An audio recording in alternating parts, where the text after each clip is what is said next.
Have you ever had someone who said, "Don't touch me"? Do not. Yes. Yeah. Mm-hmm. Because I didn't know, but I have a friend who doesn't like to be touched. It's strange, and I didn't know that people have this problem. Mm-hmm. And I kind of went to hug him, and he was like, "No, no, no, leave me alone." I was like, "What if I was teaching yoga to this guy, and I had to like push his back a little bit, or show him how to have his heels on the ground? How would this work?" Like, Well, basically, I mean, it's not that I was touching and somebody said to me no, but when I went close, that I understood already, so I was hesitant, and then of course agreed that no correction. no Yes, touching. yes, people So in can that choose this. case, only verbal Only verbal. correction. That's yeah, and you can actually suggest some props to do the better alignment.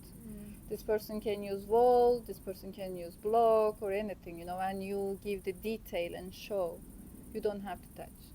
But it's like it's once in my whole God knows how many years of teaching. Imagine. But there are many people actually doesn't like to be touched.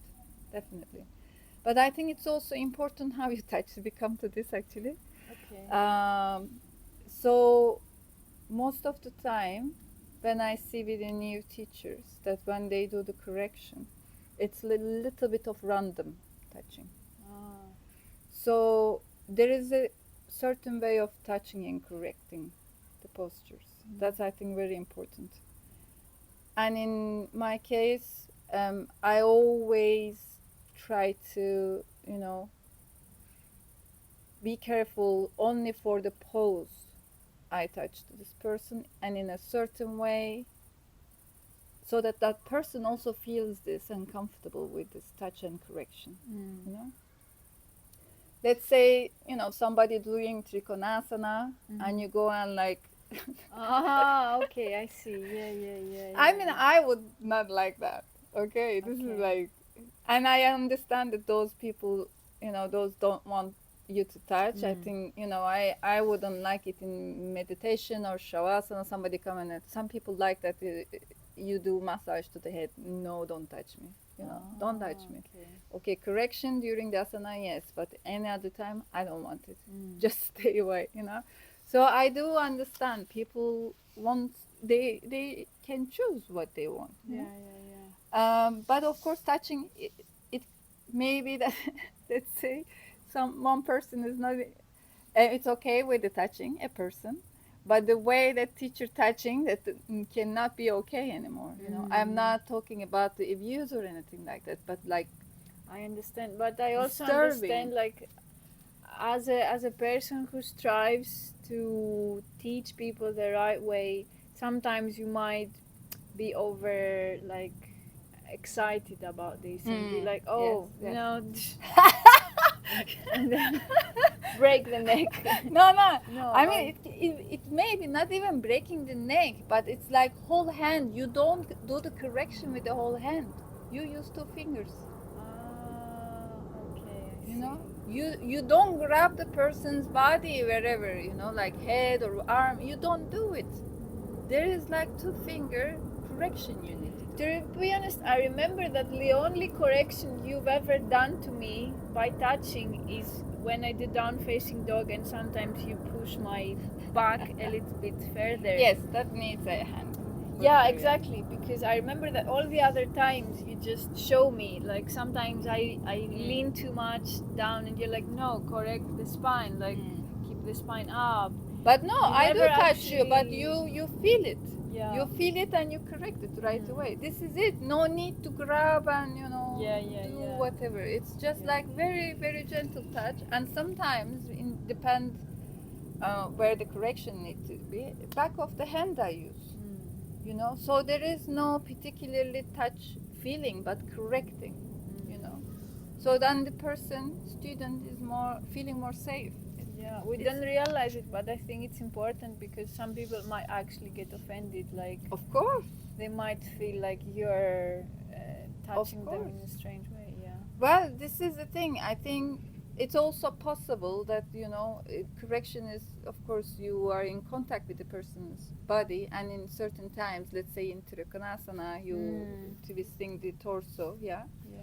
and then you, if you're not focused enough, that, you know, you can do, hand can just touch to it. But I think again, it's the intention is also Yes. shows a lot, and the student feels that, you know. But then, you know, sometimes, I'm sorry for interrupting, No. but some people might have like abuse Of course, of trauma course, or of something, course, and yes, they it might trigger them without even realizing. So of course, that's the thing exactly, of exactly, sometimes exactly. we need to be. That's why it's very, very delicate thing actually. Hence, correction. Some teachers don't choose to do just to avoid altogether. You know, I do like it because I think it has a huge benefits for the students. But of course, it's important how you do it. To be honest, again, I'm coming to my down-facing dog. When you actually pushed my back, I realized a lot about this posture. Like, if you hadn't done this, I would still be trying to do the wrong thing. So sometimes, especially in this posture, probably is very helpful to actually touch someone incorrectly. In downward facing dog, there is another correction. You make a fist as a Okay. teacher, and you go blow and now push from there. But you see, you can't do it to everybody. You have your student and you two need to know each other and Yeah. trust. Yeah, okay. So it's not everybody won't like this, you know. But it's again quite a strong correction. Then once the student feels this, it's there, Yeah, pose yeah, is yeah. there, you know, and never forgets this. And then the body remembers that because it's possibly nearly there, this body, but just doesn't know how to activate that part, you know. So the corrections are specific things that you can correct in an asana. Yes, in each asana, specific things you can correct, and specific way you can correct. You know, there are, let's say, sometimes you have to, in the standing postures, especially, that you also have to support the student when you're correcting, so they don't actually, you know, fall or anything like that. But of course, we're gonna look into them individually, like each of them. It's the fun part. I like it so much. Really. I think also someone said "Shh, enough. It's Yeah. about to get dark. Yeah, yeah, of course. How long we had? I don't know what time it I started. don't know. Okay, let's check. Bye.